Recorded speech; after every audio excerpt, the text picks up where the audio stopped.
મેં 2023 થી હમણાં સુધી 10 વાર બિધાન કરાયું છે. 10 વખત? હા. નમસ્કાર પશુપાલક મિત્રો, આજે આપણે એક પશુપાલકનો ઇન્ટરવ્યુ લેવા માટે આવેલા છે. એમની ગાય છે, એમને કંઈક સમસ્યા હતી, તો સમસ્યા શું હતી અને કેવી રીતના સારી થઈ એ આપણે આ પશુપાલક મિત્ર જોડે વાત કરીને એમના પરિચય સાથે આપણે જાણવાની કોશિશ કરીએ. તો સૌપ્રથમ તમારું નામ બોલજો, શું નામ છે? મારું નામ અભિજીત અનિલભાઈ પવાર, ઓકે. ગામ ચરવી, તાલુકો વાંસદા, જિલ્લો નવસારી. ઓકે, હવે તમારી જે આ ગાય છે એ મતલબ અહીંયાની જ છે કે પછી વેચાતી લાવેલા કે કેવું? અહીંયાની જ છે. અચ્છા, ઘરની જ છે ગાય. મતલબ તમારી જ ગાય છે? હા, અમારી જ ગાય. બરાબર. તો મને એ જણાવો કે શું સમસ્યા હતી આ ગાયને? એને 2023 થી બિધાન ફેલ જતો હતો.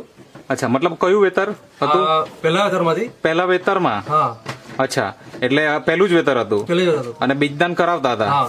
પણ ફેલ થતી ફેલ હતી. થતો હતો 2000 ને કયાથી? 23 થી. 2023 થી? હા. એટલે અત્યારે તો ચાલે 2026. 26. બરાબર ને? તો અત્યારે ગાભણ છે કે નથી? હમણાં ગાભણ છે. ઓકે, કેટલા મહિના થયા હશે? 7મો મહિનો ચાલુ છે હમણાં. 7મો મહિનો ચાલે, મતલબ ટેસ્ટ થઈ ગયો? થઈ ગયું. બરાબર. ઓકે, તો હજે 2023, 2024, 2025 અને 2026, 26. બરાબર ને? એટલે લગભગ 3 વર્ષ જેવા થઈ ગયા એમ કહેવાય? હા, બરાબર. બરાબર ને? તો 3 વર્ષ દરમિયાન જો કોઈ પણ પશુપાલક એની ગાય જો ગાભણ નહીં રહેતી હોય તો એક જ સોલ્યુશન એનું કે એ વેચી નાખે, કાઢી નાખે, જે લઈ જાય એ. તો તમે કેટલી વખત બીજદાન કરાયું પહેલી વખત એ જણાવો કે આટલા વર્ષો દરમિયાન? મેં 2023 થી હમણાં સુધી 10 વાર બિધાન કરાયું છે. 10 વખત? હા. અને એમાં એક વખતનો ખર્ચો કેટલો આવે? એક વખતનો ખર્ચો હમણાં 100 રૂપિયા. 100 રૂપિયા? એટલે એક વખત 100 રૂપિયા, હા. એટલે 10 વખત કર્યું તો 1000 રૂપિયા તો ખરો જ. બરાબર ને? બરાબર. એટલો ખર્ચો તમે કરી નાખ્યો. હા. હવે આ જે ગાય છે એ તમે ઘરના માટે રાખી કે પછી દૂધ ડેરીમાં આપવા માટે? ઘરના માટે પણ, અને થોડું જે વધારે થતું હોય તે ડેરીમાં ઓકે. આપીએ છીએ અમે. ઓકે, એટલે એક જ ગાય છે કે બીજી પણ એક જ છે? છે, એક જ છે.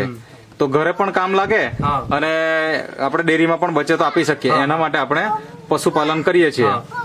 તો જ્યારે 10 વખત ફેલ થાય તો વ્યક્તિ શું વિચારે કે હવે તો વેચી નાખવાનો? એવો કોઈ વિચાર તમારા આવ્યા કે નહીં આવ્યા? ઘણી વાર આવેલો. હમ. હવે ખાલી ને ખાલી જાય છે તો પછી રાખીને શું કરવું એવું થયું મને. ઓકે. પછી પાછો એકવાર ટ્રાય કરી, બીજી વાર 11મી. હા, શું લીધું તમે થોડીક બતાવો ને. આ લીધે પેટવેટ. ઓકે, એ ગાયને મેં ખવડાવેલો હતો. કેટલા સમય પહેલા ખવડાવ્યું હશે? આ ગાય બિધાન રહેવાના 2-3 મહિના પહેલા ખવડાવેલો હતો.